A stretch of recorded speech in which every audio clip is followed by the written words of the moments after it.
Bisa mulai. Bismillahirrahmanirrahim. Assalamualaikum warahmatullahi wabarakatuh. Alhamdulillah. Pada pertemuan kali ini, pertemuan kedua ya untuk Kebinekaan 2 pada program mahasiswa pertukaran mahasiswa merdeka itu modul Nusantara. Nah, ini pertemuan kedua tentang Kebinekaan 2. Temanya mengenal sorong. Artinya pada pertemuan kali ini kita akan mengetahui, teman-teman di sini akan memahami seperti apa itu sorong, dan sorong itu letaknya di mana, bagaimana kondisi kota Sorong dari awal terbentuknya Sorong sampai sekarang, dan bagaimana letak geografinya, kemudian bagaimana tentang pemerintahannya. Intinya kita belajar untuk mengenal sejarah Sorong dari terbentuknya Kabupaten Sorong sampai sekarang, seperti itu. Baik teman-teman juga untuk Kebinekaan 2 ini nanti tolong dicatat dan dipahami, mengerti, karena ini juga materi ini akan ada namanya refleksi. Dan kemungkinan sekitar tanggal 23 itu ada kegiatan refleksi. Nah, di mana kegiatan refleksi itu akan mencakup pertemuan sebelumnya, karena kita sekarang baru 2 kali pertemuan, dan pertemuan refleksi itu pertemuan ketiga. Berarti yang akan dibahas itu materi pertemuan Kebinekaan 1 dan Kebinekaan 2. Jadi teman-teman bisa memahami dengan menonton video ini juga. Dengan rekaman ini saya upload di YouTube, sehingga teman-teman bisa mengaksesnya kapanpun. Oke. Baik teman-teman ya, kita lanjut. Ini mengenal sorong. Jadi teman-teman kita mengenal sorong karena minggu lalu kan kita sudah membahas tentang sejarah Uni Muda Sorong, di mana Uni Muda Sorong itu kan akan menjadi kampus sementara teman-teman selama 1 semester ini. Nah, jadi teman-teman harus memahami dulu dan mengetahui dulu apa sih, bagaimana itu keadaan Uni Muda Sorong, walaupun teman-teman baru mengetahuinya melalui daring, belum terjun langsung ke kampusnya. Dan saya juga berharap walaupun kita ketemunya baru melalui daring ini, saya harap teman-teman juga tetap semangat dan tidak menyurutkan semangat teman-teman dalam belajar, karena luring ataupun daring itu saya pikir sama saja, tergantung dari semangatnya. Nah, kemudian ini kita membahas tentang sorong. Kenapa saya ngambil tema atau materi tentang sorong? Ya, karena Uni Muda ini ada di Kabupaten Sorong. Sehingga teman-teman juga harus memahami, mengetahui bagaimana itu kondisi Sorong. Sama halnya seperti teman-teman pada saat mungkin yang teman-teman di sini ada yang kuliah di Jogja, atau ada yang kuliah di Surabaya, ada yang kuliah di Madiun. Nah, itu kan otomatis secara otomatis itu teman-teman pasti akan memahami tentang Yogyakarta, walaupun kampusnya berbeda-beda, tapi intinya pasti akan paham tentang bagaimana selok-beloknya kota Yogyakarta, bagaimana kondisi kota Madiun, yang kuliah di Madiun. Tidak hanya semata-mata memahami kampusnya saja, tapi memahami juga daerahnya. Dan di Kebinekaan 2 ini kita akan memahami tentang Sorong. Kenapa di sini saya tidak menuliskan mengenal kota atau Kabupaten Sorong? Karena kita di sini lebih fokusnya ke Sorong. Nanti di sub materinya itu ada kabupaten dan kotanya. Karena Sorong itu sekarang mencakup kabupaten dan kota. Sementara kita sekarang posisinya berada di Kabupaten Sorong. Di Muara Sorong kan di kabupatennya.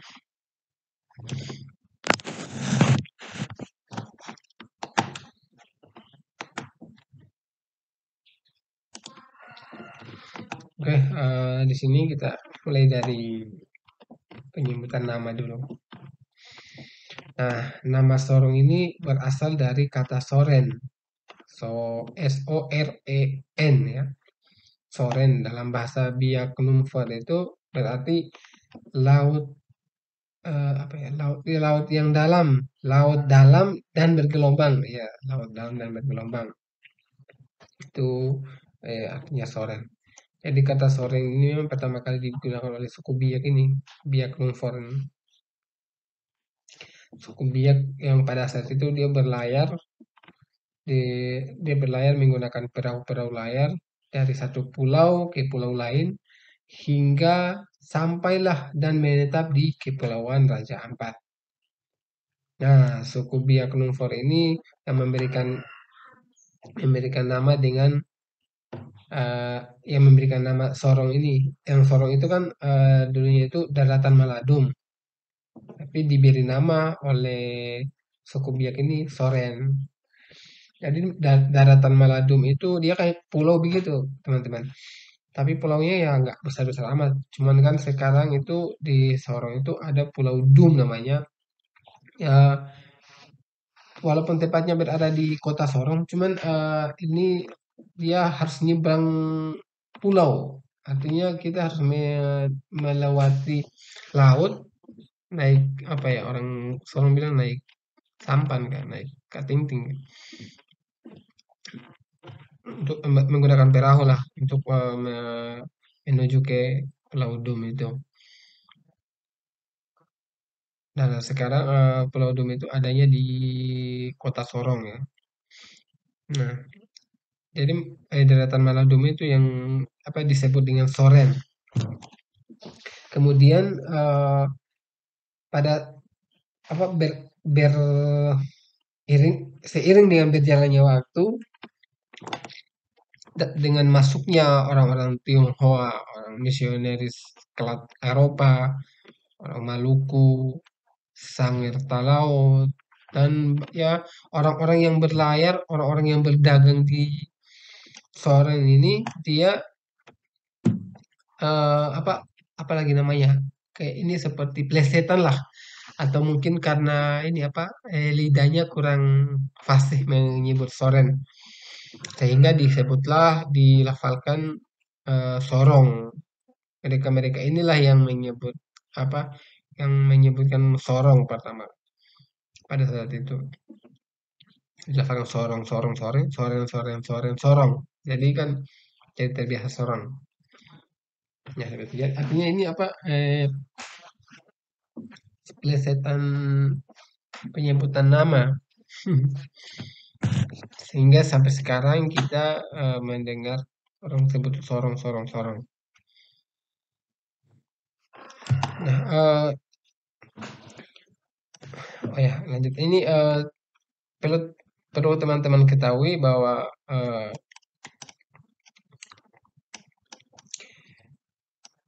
misio apa Tionghoa ini yang misioner sekelas Eropa, Maluku dan Sangat itu mereka itu masuk di apa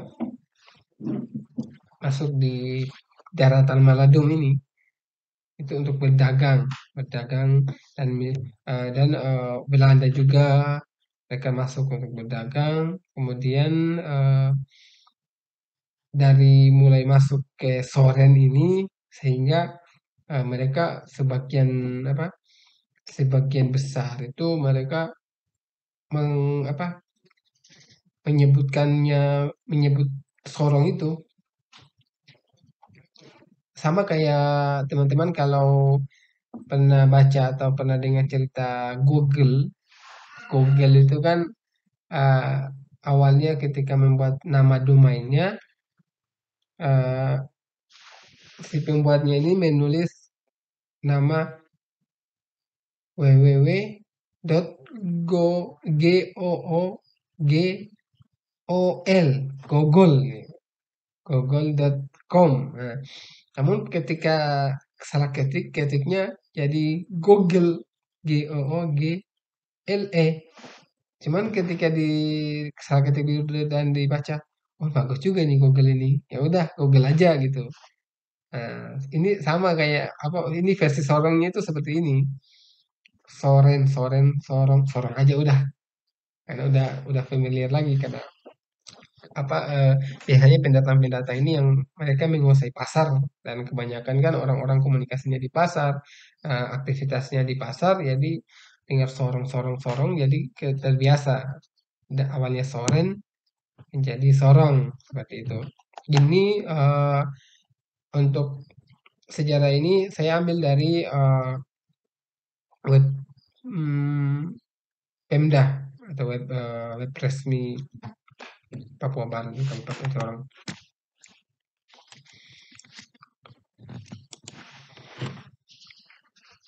Nah, nah ini untuk apa ya versi versi keduanya. Cuman kalau teman-teman bisa bisa apa korelasikan juga apakah pasti nyambung nggak sih sejarah yang pertama dengan yang kedua ini. Tapi kalau misalkan dihubungkan dan mungkin ditambahkan lagi referensi yang kuat, sepertinya bisa nyambung. Nah, di sini menurut sejarah, nama Sorong itu diambil dari sebuah perusahaan Belanda.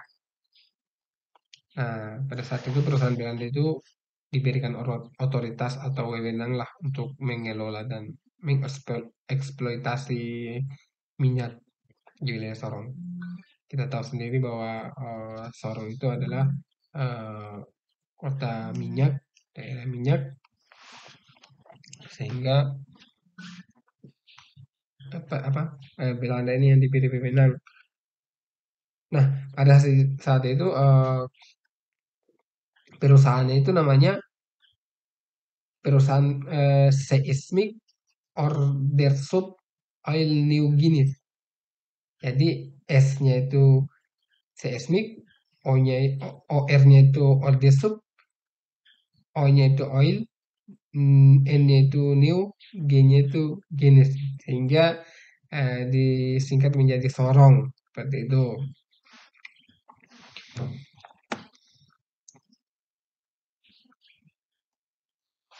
Nah, jadi perusahaan Belanda ini disingkat menjadi Sorong ini pada saat mulai mulai dibentuknya apa ya itu apa Sultan Tidore. Ya, teman-teman pernah mendengar apa Sultan Tidore itu dari situ dimulai terbentuknya dimulainya. Jadi pemerintah di wilayah Kabupaten Sorong awal terbentuknya itu adalah Sultan Tidore. Jadi maksudnya itu untuk memperluas kekuasaannya, untuk memperluas wilayah kesultanannya, sehingga diangkatlah eh, empat raja, empat raja, empat orang raja yang ini empat orang raja ini berdasarkan ini ya apa empat pulau besar. Nah, empat orang raja ini yang disebut dengan apa ini Kalano Muraha atau Raja Ampat. Jadi empat raja itu diangkat sesuai dengan pulau yang besar yang tersebar di pulau di Irian Jaya ini di Papua Barat ini. Itu yang pertama itu Raja Van Gering yang menjadi raja di Pulau Waigeo. Pulau Waigeo itu kalau teman-teman nanti ketika berkunjung di Raja Ampat itu masih jauh juga. mungkin beberapa jam lah perjalanan ke sana menggunakan speedboat, tapi indah, pulaunya indah. Kemudian kalau teman-teman sering melihat foto-foto Raja Ampat itu ada pulau-pulau kecil-kecil itu yang itu bukan pulau-pulau kecil. Nah, itu salah satunya di Waigeo. Namun ada juga pulau-pulau kecil yang lainnya. Misalkan di sini tadi ada di Misol atau di Raja Ampatnya sendiri. Nah, yang kedua itu Raja Van Malaba menjadi raja di Pulau Salawati. Yang ketiga Raja Mastarai menjadi raja di Pulau Waigama. Nah, yang terakhir Raja Van Malanso. Dia menjadi raja di Lilintan Pulau Misol. Jadi Misol itu teman-teman perlu ketahui Misol juga ini untuk perjalanan dari Sorong ke Misol itu ya sekitar, kalau ada versinya, beberapa versi sih, kalau kita menggunakan kapal cepat ya hanya beberapa jam, kalau menggunakan eh, kapal kayu biasanya yang beroperasi memang misal Sorong bisa semalam ya, ya berangkat malam tibanya besok.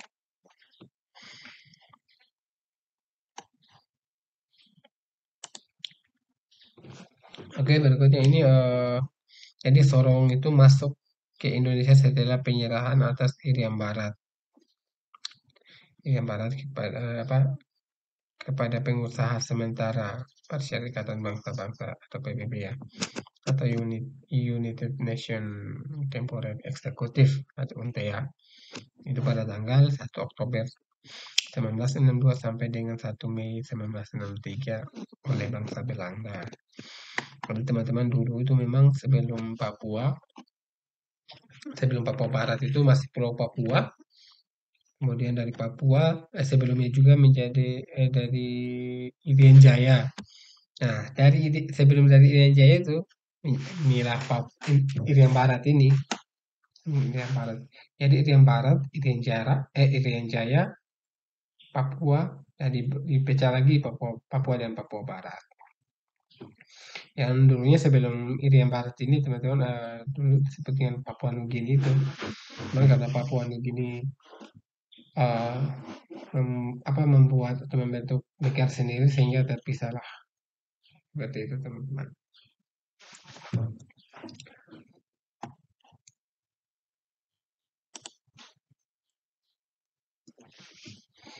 Oke, identitas daerah Kabupaten Sorong. Jadi pemerintahan Kabupaten Sorong dibentuk berdasarkan keputusan Menteri Dalam Negeri nomor 22 tahun 1967 yang dijabat oleh Wakil Bupati sebagai koordinator wilayah kepala pemerintahan setempat pada saat itu.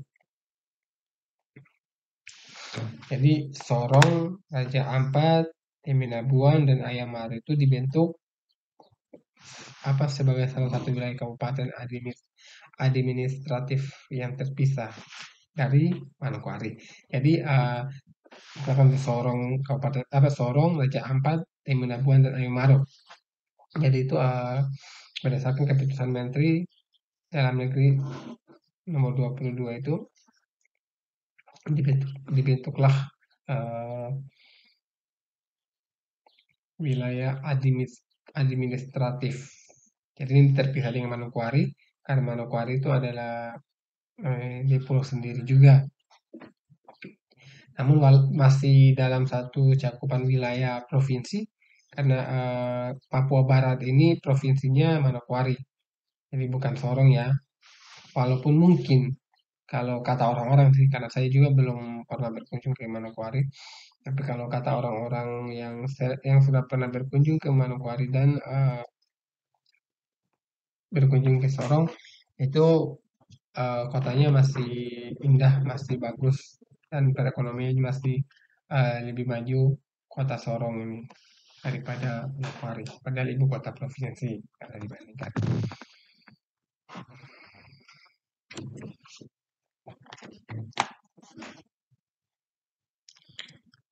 Oke, ini ada peta Kabupaten Sorong teman-teman. bisa dilihat.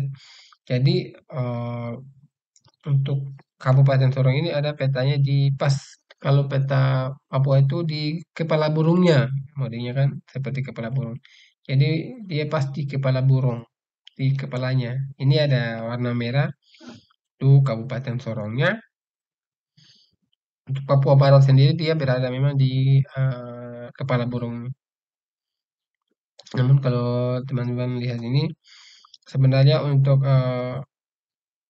Provinsi Papua dan Papua Barat dalam satu pulau yang besar ini belum belum mencup apa apa ya belum sebenarnya masih bisa dipecah istilahnya. Dia belum pas lah kalau misalkan satu satu pulau besar ini hanya dua provinsi. Kalau kita lihat teman-teman di peta, Pulau Jawa dengan Pulau Papua ini lebih besar Pulau Papua, bahkan mungkin dua atau tiga kali lipatnya kalau dihitung. Namun kenyataannya di Pulau Jawa itu apa provinsinya ada berapa ya? Jawa Barat, Jawa Timur, Jawa Tengah, DIY. Ada empat ya? Iya, empat. Jogja DIY dengan DKI Jakarta 5.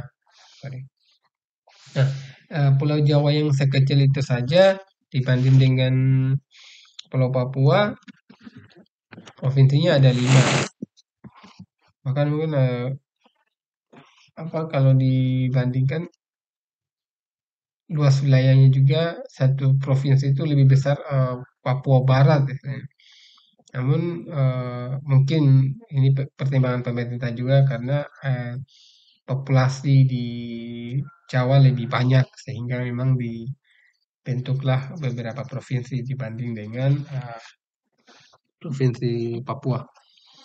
Kalau dipikir-pikir untuk Papua dengan Papua Barat lebih baik dipecah lagi sehingga untuk koordinir atau meng, apa ya mengkoordinasikan masing-masing pulau itu atau masing-masing kota kabupaten itu lebih mudah. Kalau masih dua pulau begini agak agak bukan agak ribet sih karena posisinya di Papua ini dia adalah pulau-pulau sehingga memang teman-teman itu perlu ketahui kalau nanti ke Sorong supaya bisa lihat langsung oh ternyata betul ini Sorong ini kemana-mana harus naiknya kendaraannya harus naik ini naik apalagi namanya sampan atau kapal cepat ya. Ya paling kalau naik angkot atau naik kendaraan darat itu ya hanya seputaran kota dengan Kabupaten Sorong saja. Kalau misalnya kita ke provinsi lain, beda beda ya dengan di Jawa. Kalau ke Jawa Barat dari Jawa Barat ke Jawa Timur itu bisa menggunakan mobil atau motor, bis atau kereta. Kalau di sini di Papua ini dari provinsi satu ke provinsi lain itu kita harus menggunakan kapal laut atau menggunakan pesawat. Nah, itu jangankan dari provinsi ke provinsi. Ini dari kota ke kota lain saja kita tetap menggunakan kapal laut atau menggunakan pesawat. Jadi memang itulah bedanya salah satu perbedaan kenapa di Papua dengan di Jawa itu untuk kebutuhan itu lebih mahal di Papua salah satunya karena itu tadi akses untuk akomodasi kendaraan apa akomodasi untuk bahan-bahan makanan atau kebutuhan-kebutuhan warga itu masih harus diambil dari Jawa sih. Kemudian untuk distribusinya juga harus melewati pulau-pulau sehingga memang agak mahal, lebih mahal daripada di Jawa. Kalau di Jawa kita dapat nasi goreng itu 11.000 itu udah porsi jumbo. Kalau di sini 11.000 nggak dapat apa-apa untuk nasi gorengnya. Ya paling dapatnya nasi putih seperti itu.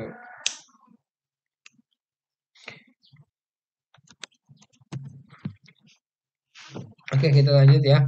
Di sini ada sejarah Sorong. Tadi pada tahun 1983 itu pemerintahan daerah pada saat itu ya, di bawah kepemimpinan ini siapa? Letnan Kolonel Laut Sutaji, dan kemudian Ketua Dewan Perwakilan Rakyat Daerah DPRD Kabupaten Sorong pada saat itu. Jadi pada saat itu kota Sorong belum ada. Artinya memang Sorong itu masih kabupaten pada saat itu. Nah, anggota DPR ini yaitu Bapak Yulianus ya, Yulianus Sesa, dengan segenap rakyat, beberapa perwakilan rakyat Kabupaten Sorong yang berinisiatif untuk mengusulkan kepada Gubernur Akop Zainal ini untuk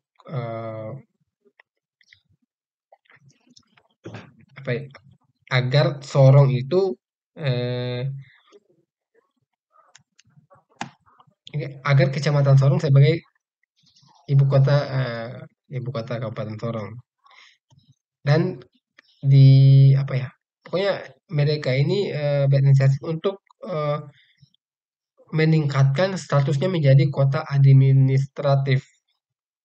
Nah, ya, seperti itu. Sehingga pada tahun 1996 lahirlah peraturan pemerintah nomor 31 kalau nggak salah itu, tentang pembentukan kota administratif Sorong. Nah, pada tanggal 3 Juni 1996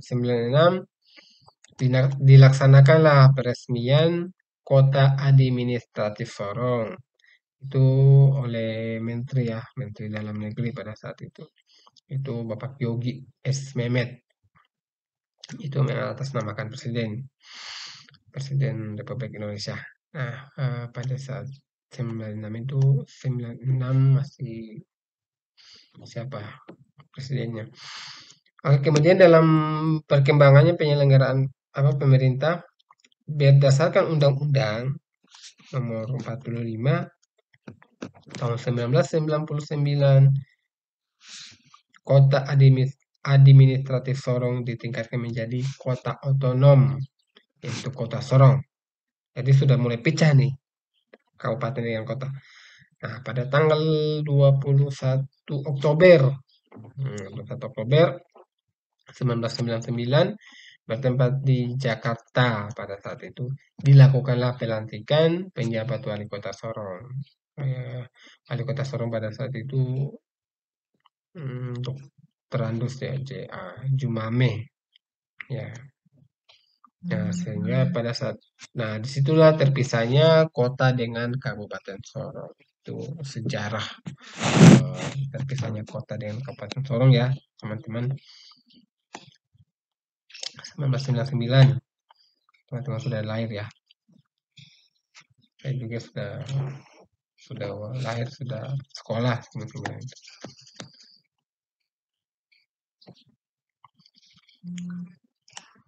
Iya, sekitar bulan Oktober ya, bulan-bulan sekarang lah. Ini kalau dihitung-hitung sudah berapa tahun.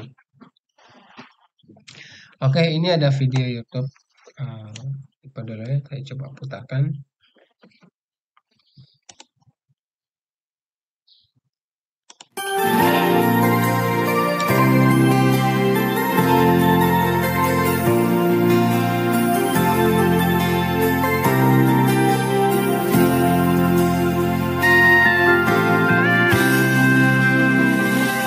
Di sini, di batas kota ini, ingin ku tuliskan suara untukmu, biar engkau mengerti perjalanan hidupku di dalam menggapai cita-cita.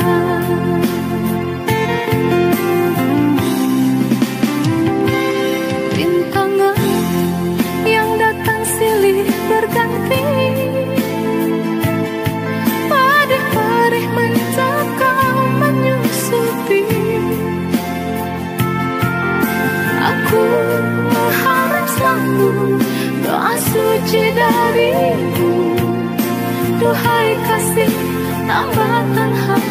hidupku.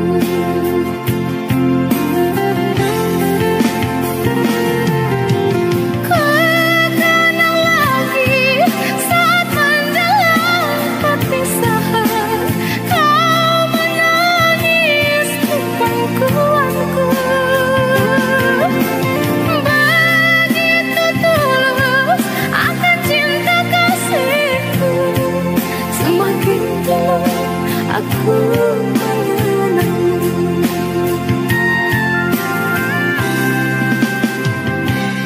Mungkinkah kau masih mengharapkanku?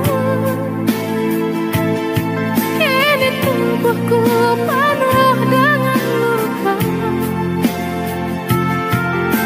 gagal dan gagal lagi apa yang aku cari.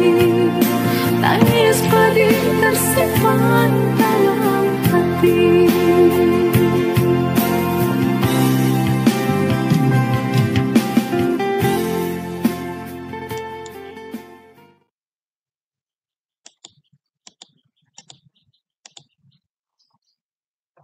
Oke, itu tadi sekilas foto video Sorong Tempo dulu. Ini juga saya dapat referensi dari YouTube, atau mungkin teman-teman punya referensi lain, monggo di share supaya kita belajar sama-sama. Nah, saya coba menjelaskan dulu. Ini Lido ini di Kampung Baru. Di Kampung Baru itu ini di pinggir laut memang, tapi tempat dulunya.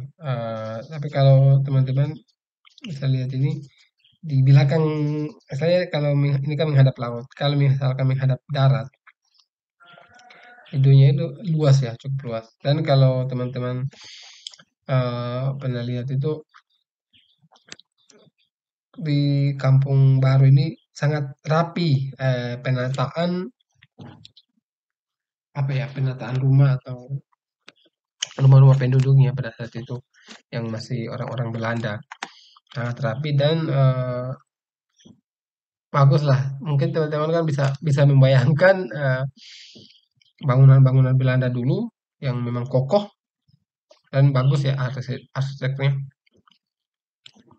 Ini kalau Lido ini di Kampung Baru ini di pinggir laut sekarang ya, masih pinggir laut juga, cuman sekarang sudah dihuni, sudah menjadi, bahkan di pinggir-pinggir laut itu sudah menjadi kampung atau orang sudah bangun rumah. Sudah tidak ada lagi lah tempo dulunya untuk kalau teman-teman berkunjung sekarang di Kampung Baru itu. Sudah banyak penghuninya.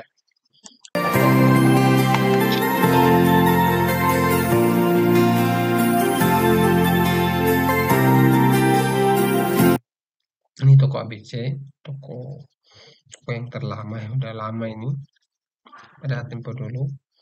Cuman kemungkinan sekarang masih ada, sekarang masih, tapi sudah direnovasi juga sih, walaupun bangunannya masih seperti ini, tapi udah renovasi bahan ataupun atap dan segalanya.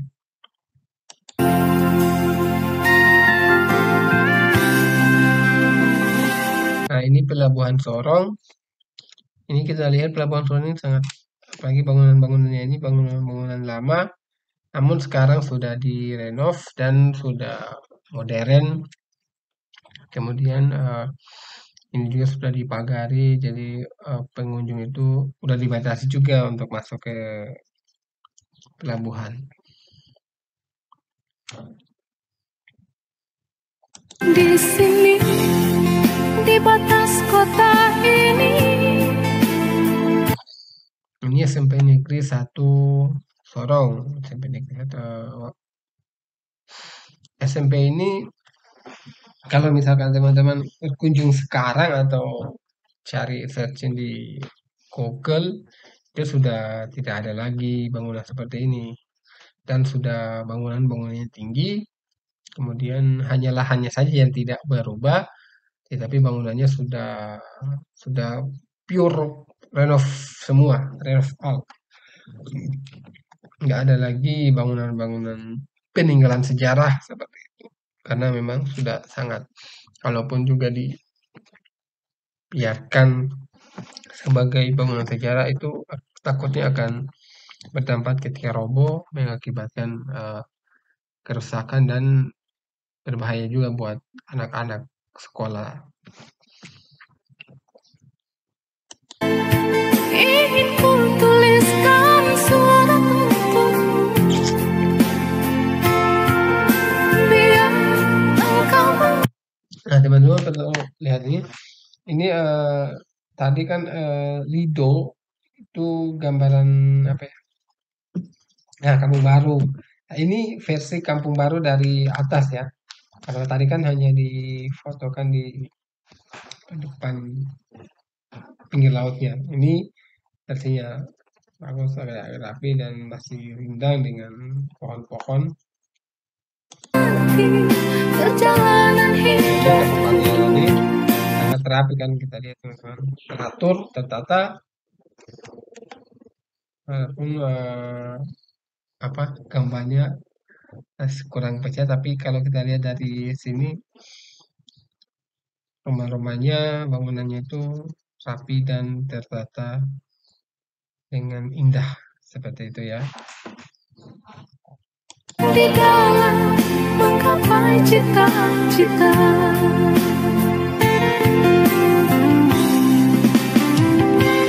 Rintangan yang datang silih berganti. Nah, ini tembok Berlin Sorong. Jadi teman-teman perlu ketahui tembok Berlin ini adanya di kota Sorong dan dia memang di pinggir pantai. Kalau kita lihat di sini tidak ada temboknya, masih di apa, apalagi namanya, masih pinggiran laut dan tidak ada. Kenapa disebut tembok Berlin?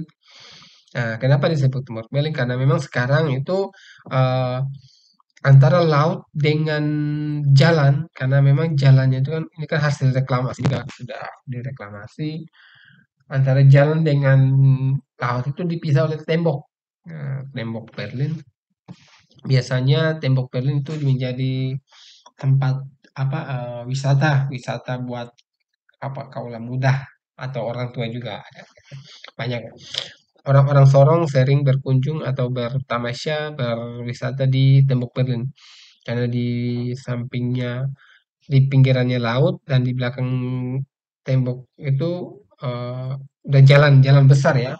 Jadi orang itu tidak perlu menempuh perjalanan jauh, cukup ke tembok Berlin sudah bisa berwisata. Kalau di Jawa itu seperti apa ya? Saya pengalaman di Jogja, cuman Jogja bukan daerah laut ya, sehingga nggak ada yang bisa dicontohkan. Hmm, iya.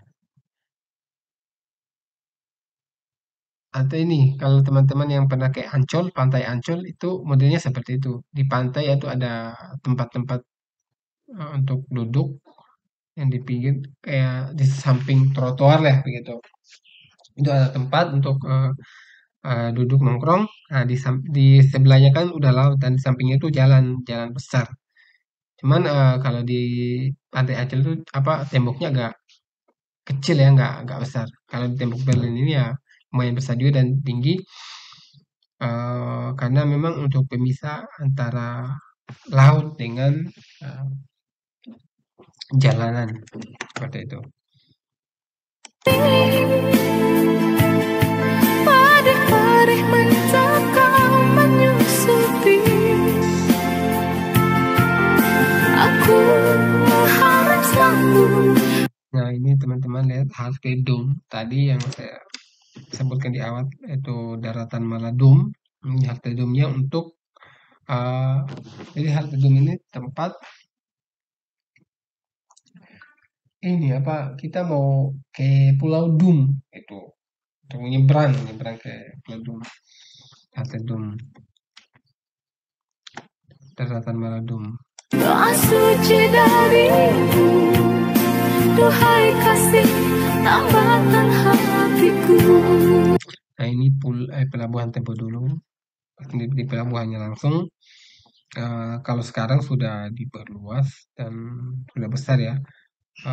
Kapal juga bukan cuma kalau misalkan ini kapal pelni atau kapal besar ini hanya satu saja yang bisa berlabuh, tapi kalau sekarang udah diperluas bisa lah 2 atau 1 ditambah kapal-kapal kecil yang berlabuh di dermaganya. Dan sekarang sudah bangunannya juga sudah modern dan sudah banyak kontainer-kontainer dan sudah direklamasi juga untuk kontainernya. Karena kalau tidak direklamasi, posisinya ini jalan ini sudah sangat kecil space untuk pelabuhannya, sehingga direklamasi dan agak jauh juga dari jalan masuknya.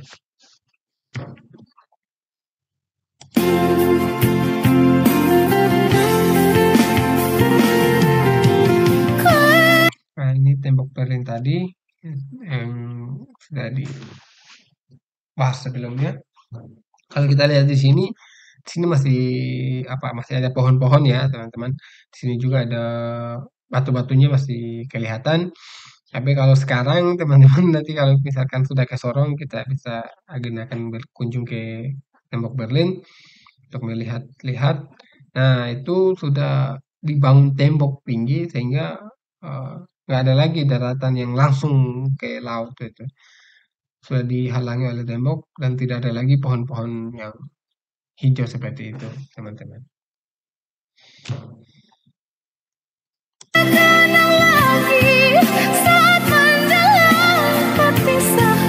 Nah, teman-teman perlu ketahui juga ini ada lapangan hoki Tempo dulu.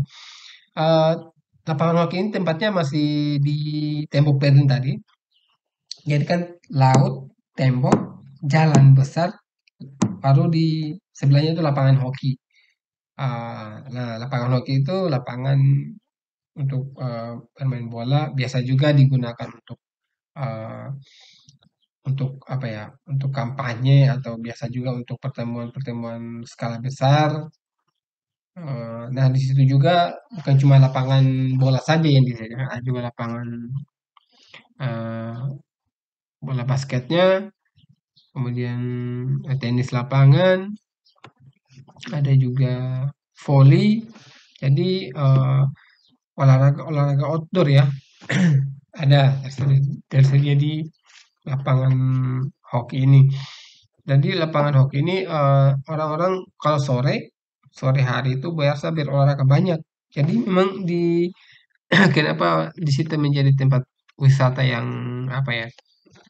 yang disenangi oleh masyarakat Sorong, karena itu tadi selain orang-orang yang ingin berolahraga juga bisa di lapangan hoki. Lapangan hoki itu kan sudah bersebelahan dengan tembok Berlin tadi. Orang rekreasi juga. Bahkan di tembok Berlin itu ada di sejajaran tembok Berlin itu adalah tempat makan. Jadi di situ ada warung-warung berjejer, warung-warung pedagang kaki lima yang menyediakan makanan. Jadi biasanya itu ramenya itu dari sore sampai malam, tengah malam itu rame. Karena tempat wisata dan wisata kuliner juga di situ, teman-teman. Nah, ini lapangan hoki ini sekarang sudah direnov, sudah ada tribun juga dan fasilitas lainnya seperti itu.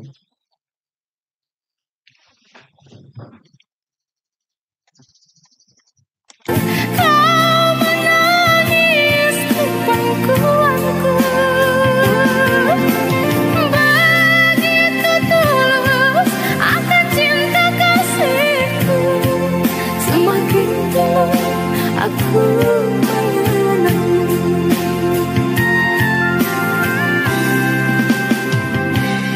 Mungkinkah kau masih mengharapkanku? Kini tubuhku penuh dengan luka, gagal dan gagal lagi apa yang aku cari. tangis pedih tersimpan dalam hati.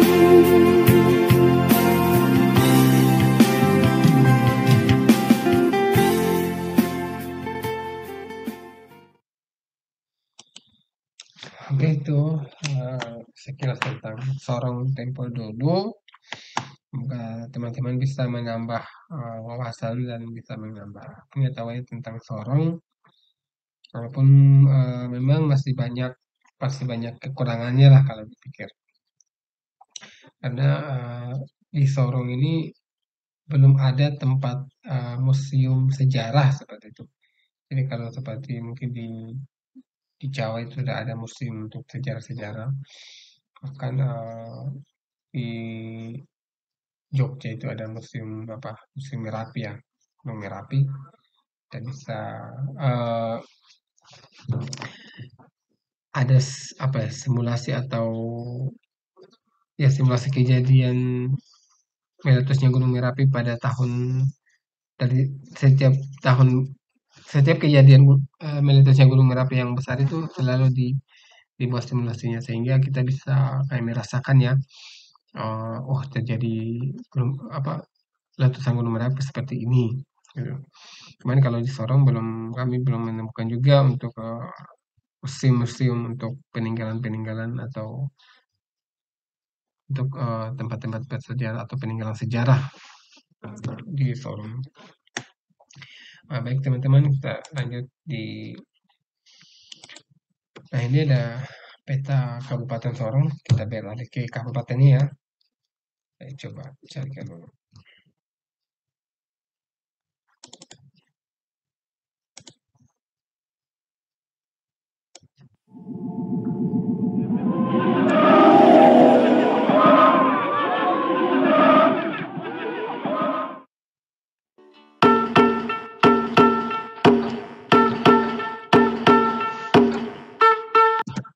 Nah, perlu teman-teman ketahui ini adalah peta Kabupaten Sorong diambil dari drone-nya.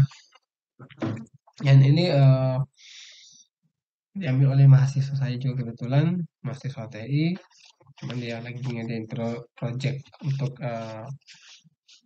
disertasi dosen teknik sipil. Kebetulan juga dia ngambil Kabupaten Sorong sehingga saya bisa ngambil videonya. Nah, ini perlu teman-teman ketahui bahwa ini adalah Tugu Pabili. Tugu Pabili ini adalah tugu di mana perbatasan antara kota dengan Kabupaten Sorong. Jadi kalau kita lihat mobil ini, arah mobil ke depan ini berarti dia menuju Kabupaten Sorong dari kota Sorong. Nah, ini teman-teman ini ada tugu Pabili yang warna kuning ini. Nah, di sini ada apa ini? Posko, posko. Nah, teman-teman perlu ketahui juga di sini video ini diambil pada saat masa COVID-19 ya betul. Karena ini adalah video untuk apa ya? Untuk penyekatan lah istilahnya. Dan sekarang kan masa PPKM sehingga memang pada saat itu penyekatannya di sini di perbatasan untuk mencegah penularan atau mencegah eh, ya penularan COVID-19 sehingga mobilisasi di sini dibatasi di Palan di sini ya. Kalau yang dari Kota Sorong mungkin tidak memenuhi syarat untuk pergian disuruh dikembalikan baik dari kabupaten yang ke kota atau dari kota ke kabupaten seperti itu.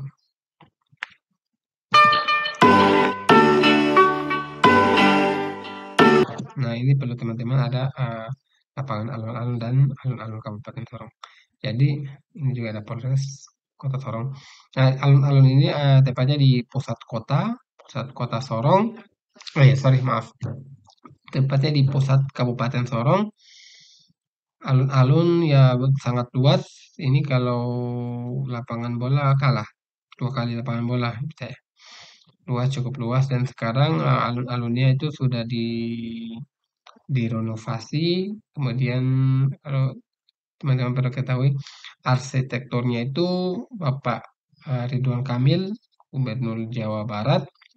Mungkin teman-teman yang punya yang tinggal di Jawa Barat. Nah, Pak Bapak Gubernur ini yang desain untuk penataan alun-alun Kabupaten Sorong ini. Ini kemudian kemarin juga pada saat PON Pekan Olahraga Nasional dari Papua,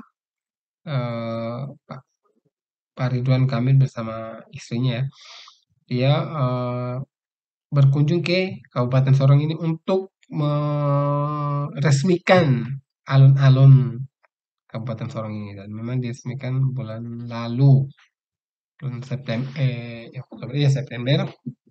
Kurang tahu tepatnya di tanggal berapa, tapi ingat saya itu bulan September diresmikannya. Diresmikan langsung oleh Bapak Ridwan Kamil, Gubernur Papua Barat, Gubernur Jawa Barat. Beliau juga yang mendesain arsiteknya, seperti itu.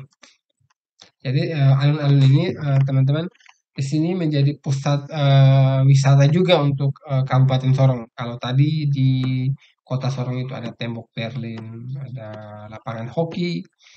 Nah, di sini ada alun-alun Kabupaten Sorong, alun-alun Aimas lah orang bilang, karena Aimas itu kan kecamatan, ibu kota kecamatan, kecamatan Aimas, di distrik orang bilang, kalau orang Papua bilang.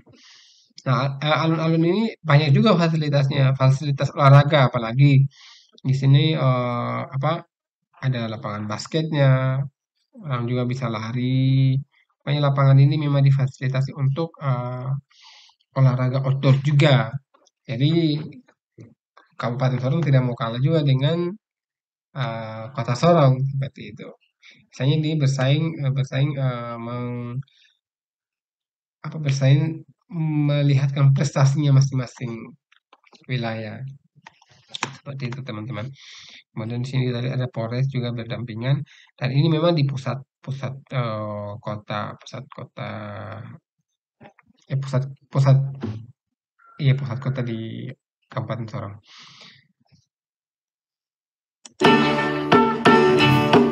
Nah, ini kita lihat ada lapangan basket, lapangan bola voli. Ini juga kalau teman-teman mau lari, di sini juga ada tempat nongkrong. Bahkan kalau malam ini ada eh, apa ya, orang jualan nongkrong, banyak penjual-penjual wisata kuliner juga kalau malam di sini.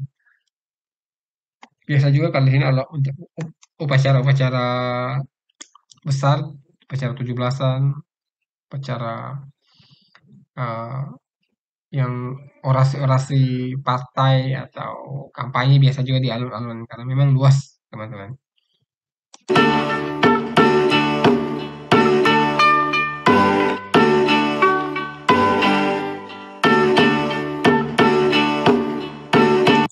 Nah, teman-teman perlu ketahui, ini jalan ini tadi kalau dari alun-alun kita belok kanan. Kita belok kanan untuk menuju kampus Unimuda. Ini adalah jalannya, kita kalau lurus-lurus ini dapat kampus Unimuda. Maka di sini saya pause, kenapa? Karena di sini ada, saya mau kasih lihat kan, untuk pasar pagi. Jadi ini ada namanya pasar pagi. Pasar pagi ini walaupun dia kecil sih, cuman rame. Kalau pagi memang rame, orang banyak yang berbelanja di sini untuk kebutuhan kebutuhan primer ya, apa ya, kebutuhan jasmani, untuk makan, karena bahan-bahan makanan juga di sini lengkap ya, sayur, ikan, pokoknya walaupun kecil tapi untuk masyarakat Aimas atau di Kabupaten Sorong bisa memenuhi kebutuhannya untuk paginya. Nanti sebentar kita kalau lurus-lurus lagi ada pasar namanya pasar sore. Ini pasar paginya. Jadi teman-teman nanti kalau misalkan yang berkunjung ke Sorong, mungkin yang hobi-hobi belanja kebutuhan bisa belanja di pasar pagi ini.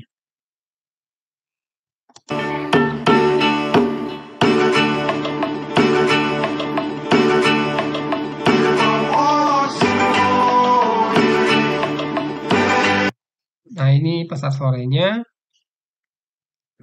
Ini sore sampai malam bukannya. Biasa kalau kalau pagi tidak sempat belanja ya belanjanya sore. Sore untuk kebutuhan-kebutuhan ini siapa seperti makanan, sayur, ikan, kebutuhan-kebutuhan yang untuk dapur biasanya. Kalau belanjanya untuk perabot-perabot rumah tangga atau pakaian dan segalanya itu di sini tidak disediakan di pasar sore. Cuman ada beberapa ruko-ruko, toko-toko eh, yang dibangun, toko-toko warga di sini ya kadang menyediakan untuk bahan-bahan bangunan, ada juga malahan.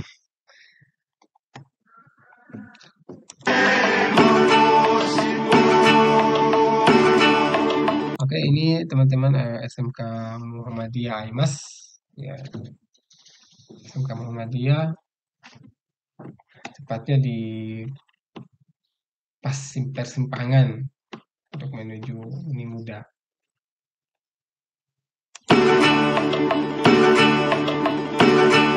Nah, teman-teman, ini tadi kalau dari simpangan tadi kita lurus saja terus dapatlah kampus Uni Muda. Ini kampusnya dari bangunan-bangunan biru karena memang dikenal dengan kampus birunya. Kampus biru sehingga dari slogannya kampus biru eh, yaitu bercita-cita setinggi langit yang membiru seperti itu. Jadi kenapa bercita-cita setinggi langit yang membiru? Kata Pak Rektor, kalaupun kita jatuhnya masih di antara bintang-bintang. Jadi jatuh pun masih senang gitu karena dikelilingi oleh bintang-bintang. Itu filosofinya. Kemudian di sini kalau kita lihat ada sebelah kiri jalan itu ada gang. Coba mungkin ini agak kurang jelas karena jauh.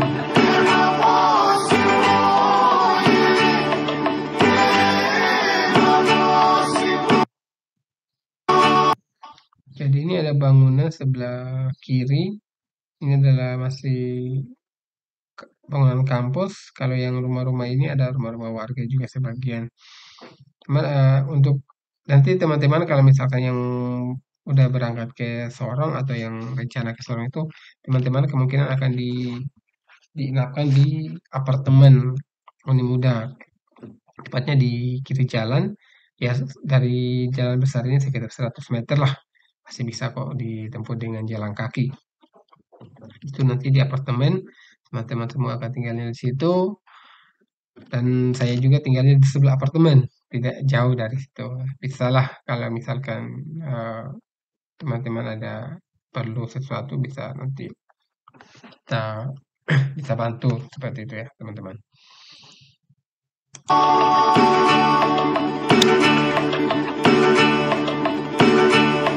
Oke, ini teman-teman tadi kan kita sudah lihat pasar sore pasar pagi dengan pasar sorenya.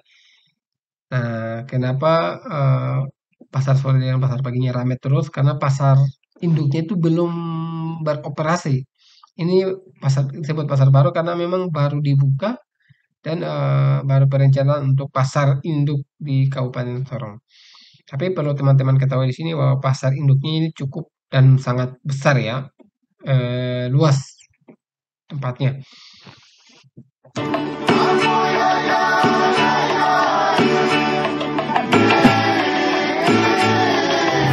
Nah, ini teman-teman perlu lihat sangat luas. Kita lihat dari jalan utamanya saja ini kita masuk ke dalam itu lumayan capek juga kalau jalan kaki, apalagi muter-muter nyari sesuatu yang belum didapat sambil pegang tentengan yang begitu banyak, dari rumah langsung capek. Ya sangat besar ya ini pasar barunya, letaknya di selatannya kampus.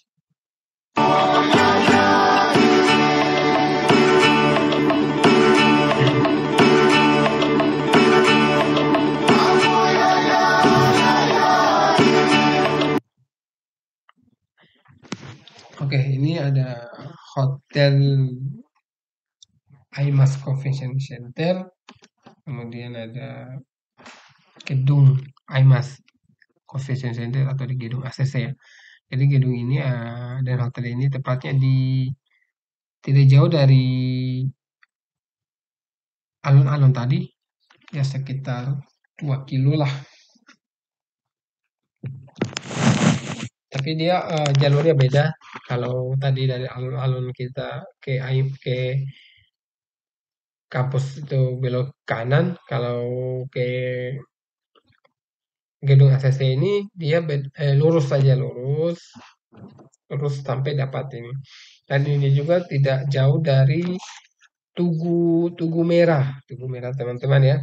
Jadi kenapa disebut Tugu Merah, saya belum paham juga, tapi di Tugu itu sangat bagus juga dan terkenal dengan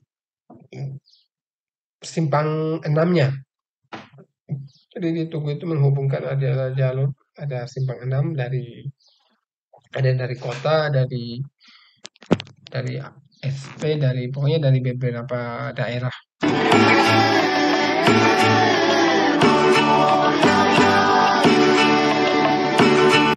Nah ini Tugu Merahnya tidak jauh dari gedung ACC tadi. Kita lihat ada 6 simpangan, 6 simpangan.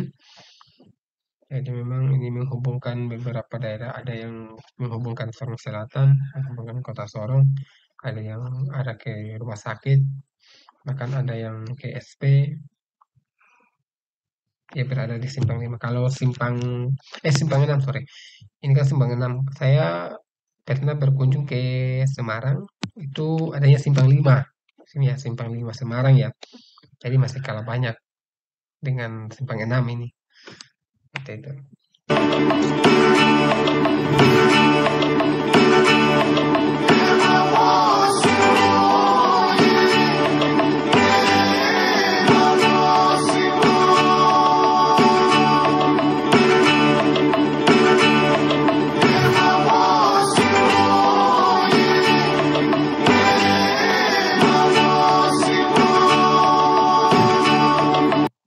Oke, ini teman-teman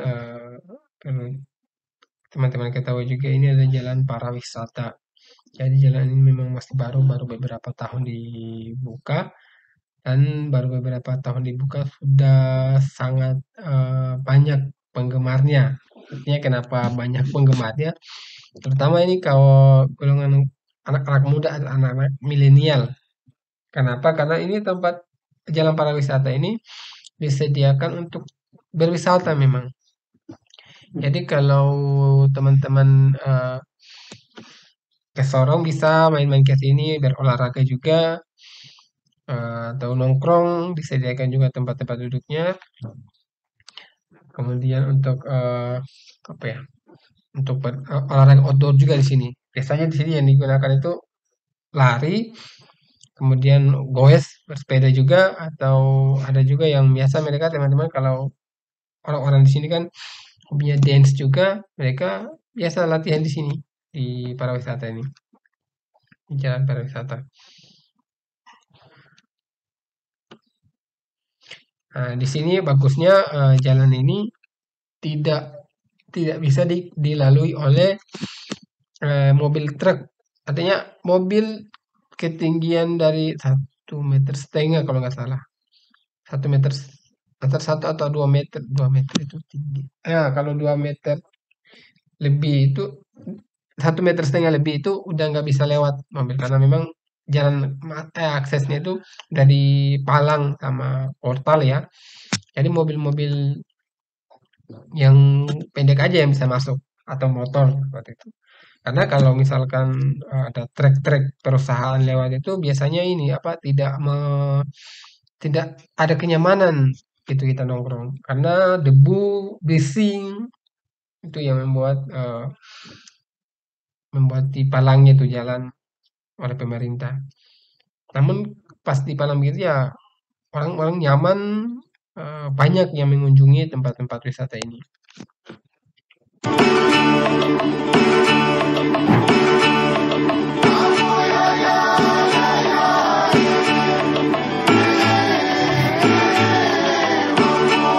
Jadi ini tadi jalan para wisata tadi.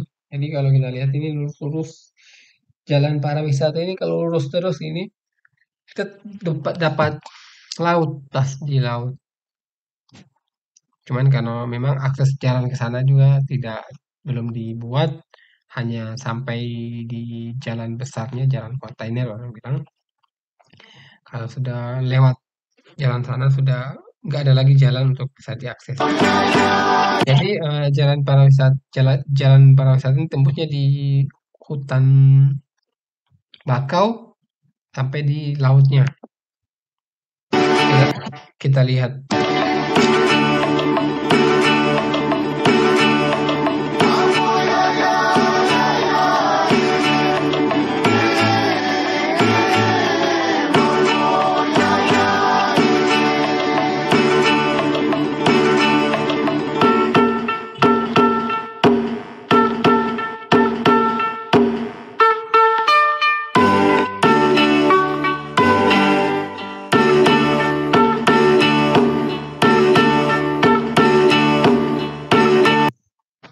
Nah, ini tadi kawasan wisata bakau, cuman karena memang belum bisa diakses oleh kendaraan karena terhalang oleh ini apa sungai atau kali ya.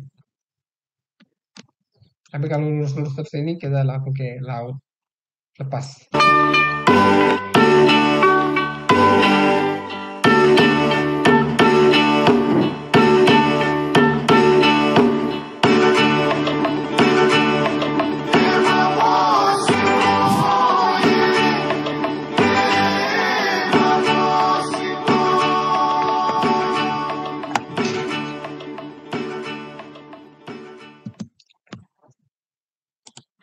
Baik, teman-teman, itu tadi sekilas tentang peta Kabupaten Sorong. Lebih banyak dan sedikit dan banyaknya mohon untuk dimaklumi.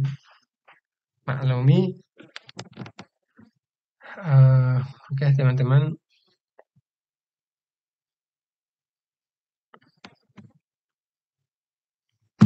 Kita lanjut. Nah, sini letak geografisnya. Jadi Kabupaten Sorong terletak di bidang barat Provinsi Papua Barat dengan 8 wilayah sesudah pembentukan Kabupaten Tambrau kurang lebih 13.603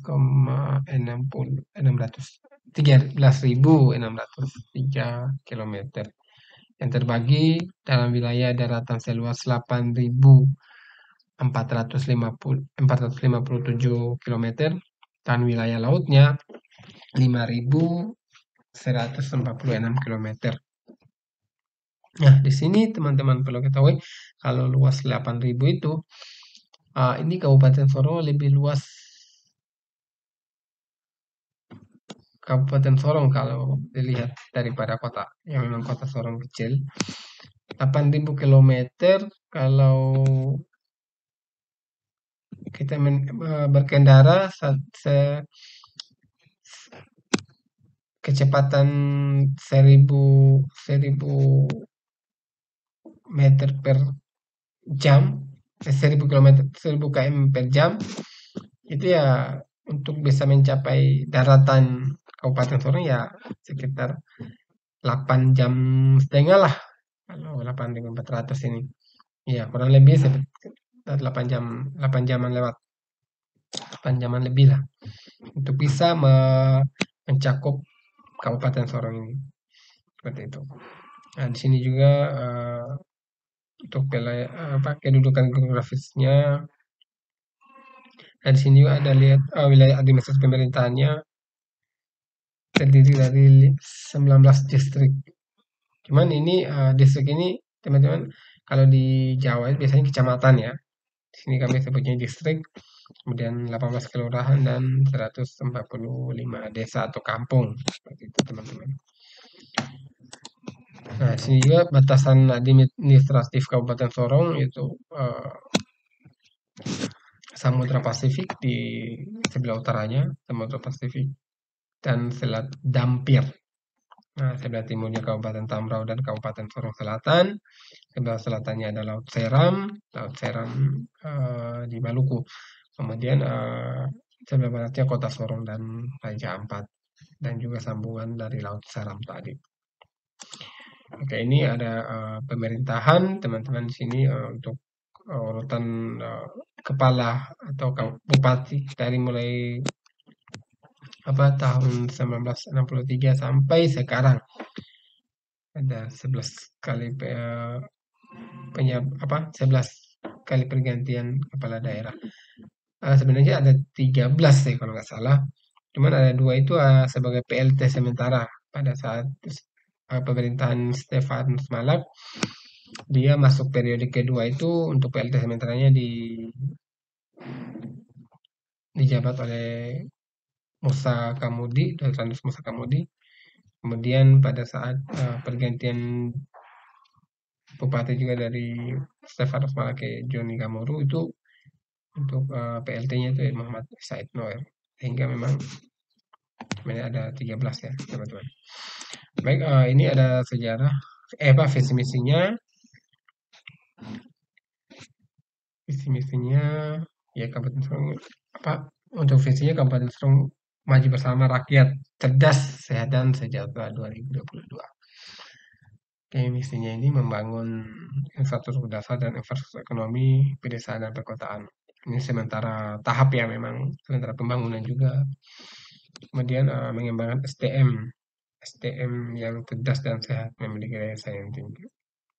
Mengembangkan ekonomi kerakyatan untuk meningkatkan pendapatan masyarakat, menyediakan pangan yang cukup bagi masyarakat secara berkelanjutan, mengembangkan tata kelola pemerintahan yang bersih, transparan, profesional, dan akuntabel, berorientasi pelayanan publik yang prima. Oke, nah ini teman-teman untuk sebenarnya kalau misalkan kita kemarin itu nggak jaringan di fak-fak nggak agak bagus, kita bisa berdiskusi. Teman-teman juga bisa mengenalkan daerahnya, setidaknya sedikit banyaknya teman-teman bisa berbagi supaya kami juga atau teman-teman yang lain juga dari daerah lain bisa mengetahui tentang daerahnya teman-teman masing-masing. Tapi it's okay, ini nggak masalah.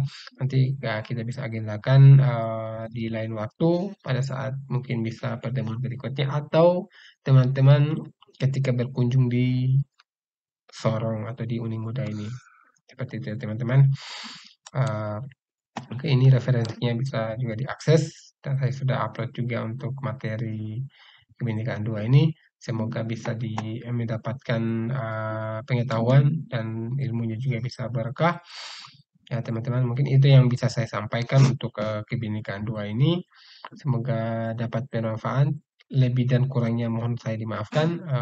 Lebihnya itu semata-mata dari Allah Subhanahu wa taala, kurangnya itu memang karena pure kesalahan saya sebagai manusia, dan saya juga mohon maaf apabila ada kesalahan.